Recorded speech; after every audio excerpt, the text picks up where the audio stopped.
ഒരു രാജ്യത്തെ സഹായിക്കാൻ പോയ CIA സെൻട്രൽ ഇന്റലിജൻസ് ഏജൻസി ഒടുവിൽ ഒരു രാക്ഷസന്റെ കഥയെ തന്നെ ആയുധമാക്കി. പക്ഷേ അത് CIA ഉണ്ടാക്കിയ രാക്ഷസനായിരുന്നില്ല. ആ നാട്ടുകാർ വർഷങ്ങളായി വിശ്വസിച്ചിരുന്ന ഒരു ഭീകര ജീവിയായിരുന്നു അത്.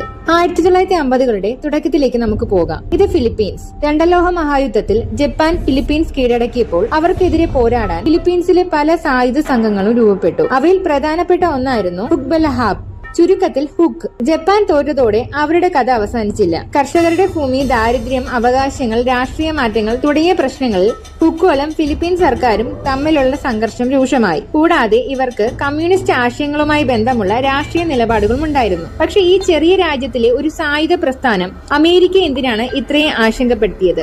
അതിന് ഉത്തരം പറയണമെങ്കിൽ അന്നത്തെ ലോകത്തെ രണ്ടായി വിഭജിച്ചിരുന്ന ഒരു വലിയ മത്സരത്തിലേക്ക് പോകണം. ശീതയുദ്ധം. അമേരിക്കയ്ക്ക് ഒരു വലിയ പേടിയുണ്ടായിരുന്നു. ഒരു രാജ്യത്ത് കമ്മ്യൂണിസ്റ്റ് പ്രസ്ഥാനം ശക്തമായ അധികാരം നേടിയാൽ ആ രാജ്യം സോവിയറ്റ് പക്ഷത്തേക്ക് മാറുമോ? ഫിലിപ്പീൻസിൽ ഹുക്കുകൾ സായുധമായി സർക്കാരിനെതിരെ പോരാടുന്ന സാഹചര്യത്തിൽ അമേരിക്ക അവരെ കമ്മ്യൂണിസ്റ്റ് കലാപമായി കാണുകയും അത് കൂടുതൽ ശക്തമാകുന്നത് തടയാൻ ഫിലിപ്പീൻ സർക്കാരിനെ സഹായിക്കുകയും ചെയ്തു. അമേരിക്കയുടെ രഹസ്യാന്വേഷണ ഏജൻസിയും അമേരിക്കൻ സൈനിക ഉപദേശകരും ഇതിലുണ്ടായിരുന്നു. ഇവരിൽ ശ്രദ്ധേയനായ ഒരാളായിരുന്നു എഡ്വേർഡ് ലാൻസ്ഡെയിൽ. പക്ഷേ ലാൻസ്ഡെയിലിന്റെ രീതി വെറും തോക്കും സൈന്യവുമായിരുന്നില്ല. ശത്രുവിന്റെ ശരീരത്തെ മാത്രം തോൽപ്പിച്ചാൽ പോരാ, അവരുടെ മനസ്സിനെയും ഭയത്തെയും സ്വാധീനിക്കാം. ഇതാണ് മനഃശാസ്ത്രപരമായ യുദ്ധം. അങ്ങനെ ഒരു പഴയ ഫിലിപ്പീൻസ് വിശ്വാസം അവരുടെ ശ്രദ്ധയിൽപ്പെട്ട്. അതാണ് അസ്വാങ്. ഫിലിപ്പീൻസിലെ ജനകീയ കഥകളിലും വിശ്വാസങ്ങളിലും നേരത്തെ തന്നെ ഉണ്ടായിരുന്ന ഒരു ഭീകര ജീവിയെക്കുറിച്ചുള്ള വിശ്വാസമായിരുന്നു അത്. ഹുക്ക് പോരാളികൾ ഉണ്ടായിരുന്ന ഒരു മലപ്രദേശത്ത് അസ്വാങ് ഉണ്ടെന്ന തരത്തിലുള്ള അഭ്യൂഹങ്ങൾ ആദ്യം ഇവർ പരത്തി.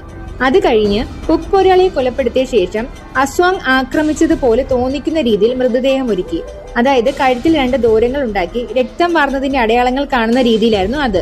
മൃതശരീരം കണ്ട ഹുക്ക് പോരാളികൾക്ക് ഇത് മനുഷ്യരുടെ ആക്രമണമല്ല, അസ്വാങ് തന്നെയാണ് ചെയ്തത് എന്ന് തോന്നണമെന്നായിരുന്നു ലക്ഷ്യം. അങ്ങനെ ഭയന്നവർ ആ മലപ്രദേശം വിട്ടുപോകുമെന്ന് പ്രതീക്ഷിച്ചു. ഇത് ശരിക്കും വിജയിച്ചു.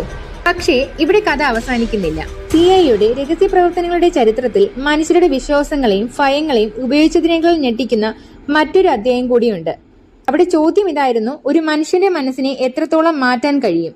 ഇതിനുള്ള ഉത്തരം കണ്ടെത്താൻ മനുഷ്യരെ തന്നെ പരീക്ഷണങ്ങൾക്ക് വിധേയരാക്കിയ ഒരു രഹസ്യ പദ്ധതിയിലേക്ക് അമേരിക്ക നീങ്ങി.